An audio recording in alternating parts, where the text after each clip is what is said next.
Ng Eng memandu langsung MotoGP dari sirkuit Mandalika bisa berdekatan dengan para pembalap dunia. Ng Eng terus memandu langsung dari sirkuit Mandalika, Lombok Tengah, Nusa Tenggara Barat selama penyelenggaraan MotoGP 2022 seri kedua.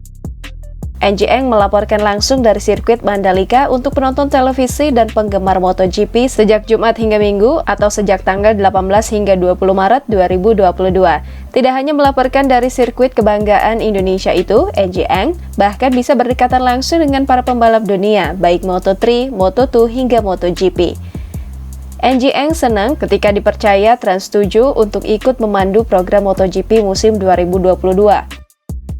Tanpa berpikir panjang, Ng Eng langsung menerima tawaran tersebut. Apalagi Ng Eng termasuk berpengalaman memandu program televisi yang berkaitan dengan otomotif. Mantan kekasih bintang film Ge Pamungkas itu minta langsung ke produser acara MotoGP di Trans7 untuk bisa memandu langsung MotoGP dari sirkuit Mandalika.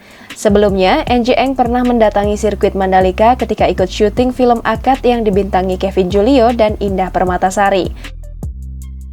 Saat syuting film akad dilakukan, sirkuit Mandalika belum rampung dibangun. Bagi Ng Eng, otomotif khususnya MotoGP menjadi alasannya mau menjadi jurnalis.